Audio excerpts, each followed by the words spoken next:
Magandang umaga po at happy Sabat. Ang bagay ko po sa umagang ito ay ang Mission Spotlight. Ang pamagat po ng ating Mission Spotlight ay turuan mo kaming manalangin.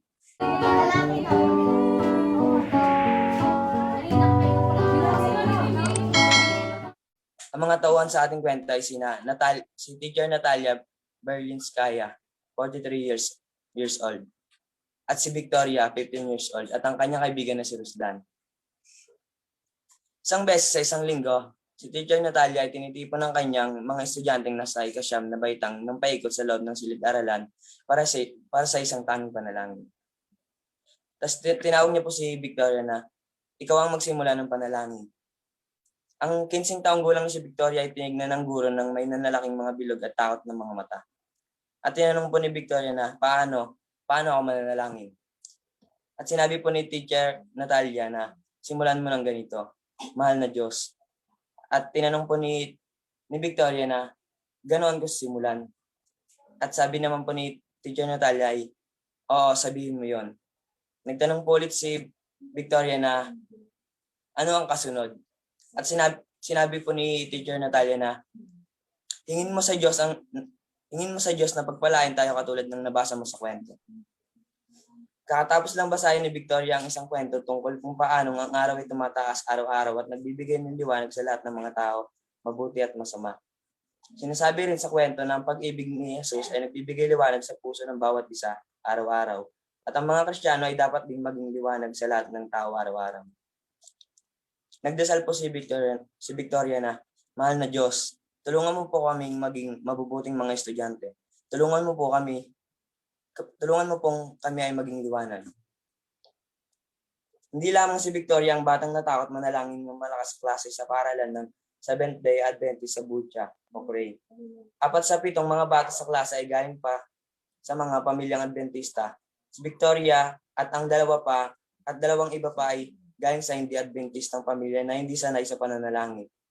Gusto pa ni Teacher Natalia na maramdaman nila yung kapangyarihan po ng panalangin sa kanilang mga sarili.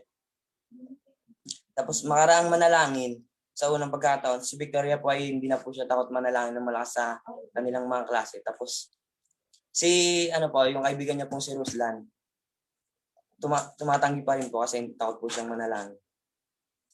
Tapos sabi po ni Ruslan, ako ay takot manalangin. Hindi ko kayang manalangin sa harapan ninyo. Tapos pinagdasal po siya ni Teacher Natalia na matuto siyang magdasal. Tapos isang araw po, si Victoria po ay nagkasakit ng infection sa tenga. Hindi po siya nakapasok ng 1 buwan sa kanilang paaralan.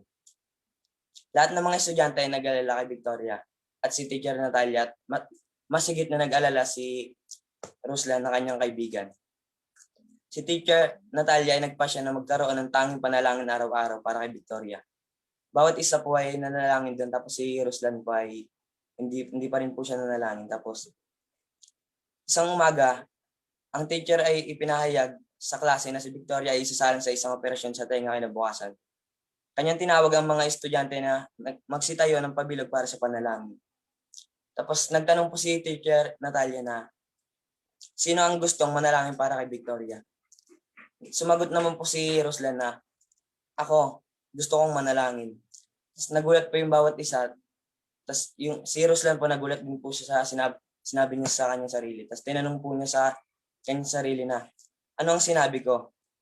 Tapos nagsiyuko po lahat ng mga bata tapos si teacher. Tapos nagdasal po si Ruslan na mahal na Jesus. Pagpalain mo po ang operasyon ni Victoria. Tulungan mo po siya na hindi mawala ang kanyang pandinig. Pagalingin mo po siya at tulungan mo po na makabalik siya sa aming klase. Amen. Tapos yung operasyon po ay natapos po ng tagumpay. Tapos pagkalipas po ng ilang linggo, si Victoria ay nakabalik na sa kanilang paaralan. Pinakinggan po ng Diyos ang lahat ng kanilang panalangin. Lalo na pong pinakinggan po ng Diyos yung mga batang takot manalangin. Tapos sinabi po ni Teacher Natalia sa isang panayam, tayo ay hindi dapat matakot na buksan ang ating mga puso sa Diyos. Tayo ay maaaring manalangin kahit nasaan tayo at kahit anong oras. at ang Diyos ay sasagot sa mga paraang hindi natin kayang isipin. Huwag po dapat talaga tayong matakot na magdasal kasi sa lahat po ng mga problema natin ay Diyos lang talaga po yung makakatulong sa atin. At ayun lang po at maraming salamat. Personal growth time. 3-year-old Kyle makes every one of his prayer times a time of thanksgiving. No memorized prayers for Kyle. At mealtime, you will hear, "Dear Jesus, thank you that you can bless this food." At playtime, you will hear, "Thank you, Jesus, that you can find my toy." When his mommy or daddy prays with him after punishing him for inappropriate behavior, Kyle says something like, "Thank you, dear Jesus, for making me sorry that I was bad." Giving thanks may be another area in which we need to become like little children. In 1 Thessalonians 5 verse 18, we are counseled to give thanks at all times. It requires faith in a good measure to stand in the midst of a storm and be confident, thankful that good times will come. Whenever we are entering into a hard winter or seeing the first glimpse of spring, whenever we are gathering in the harvest, watching for growth, or just showing the seeds, it is God's will for us to be thankful. In this just a good theory that is impossible to practice, many dictionary thanks for a feeling of gratitude or an emotional experience. However, where different upon immediate circumference of our emotion, thankfulness is short-lived. In ancient Israel, members of the tribute of Levi were appointed to be a charge of religious service and celebration. Nehemiah 12 tells the story and one Thanksgiving celebration. The Levites were the spiritual leaders of our people. They led out in service for Thanksgiving. They stood opposite each other in a synagogue. They gave praise back And forth And back again, at the dedication of the wall. the rebuilt wall of Jerusalem.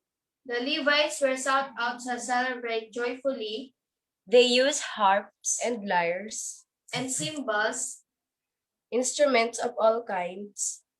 and they sang. at the dedication of the wall. The rebuilt wall of Jerusalem.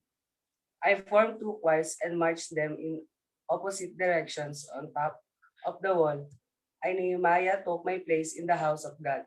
The other leaders joined me. We offered great sacrifices. The choir sang. The drums rang out. Our women and children danced and rejoiced. We gave thanks. The sound of rejoicing in Jerusalem could be heard far away. How far does the sound of? Your thanksgiving. My thanksgiving. 1, 2, 3. Our thanksgiving. How far does the sound of our thanksgiving carry? As a grade of our Thanksgiving holidays are, we often confine our praise to those days, and even then some of us hesitate to speak out.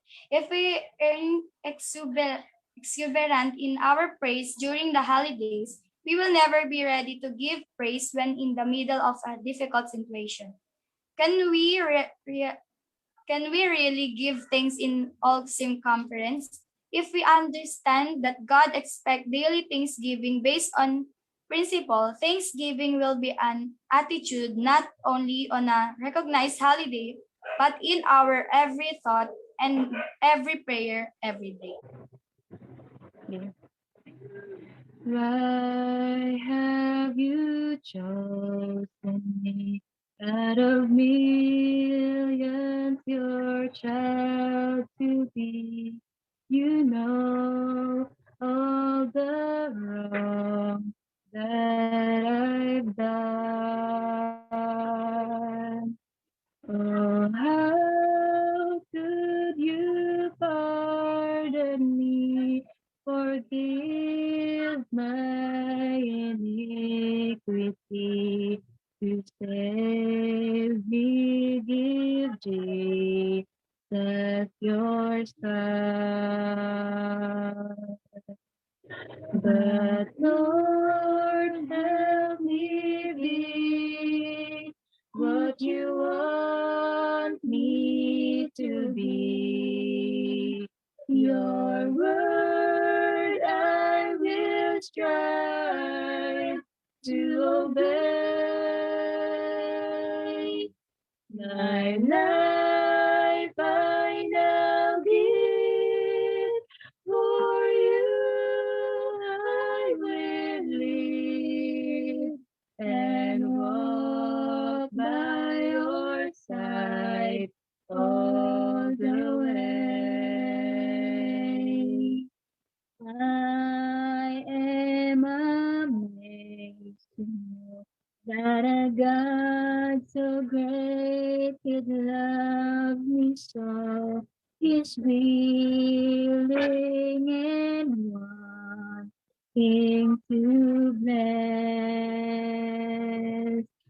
His grace is so wonderful, His mercy so bountiful. I can't understand if I confess.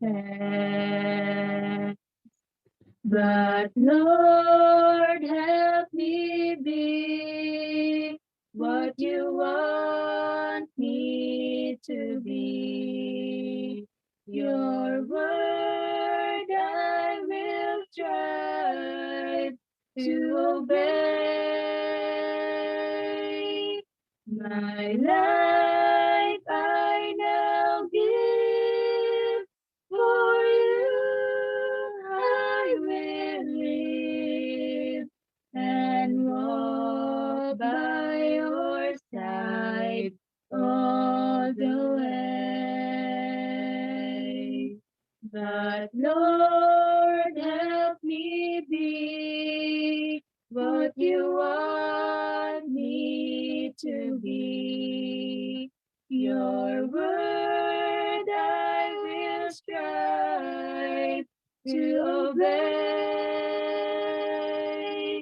My life I now give, for you I will live and walk by your side all the way. And walk by your side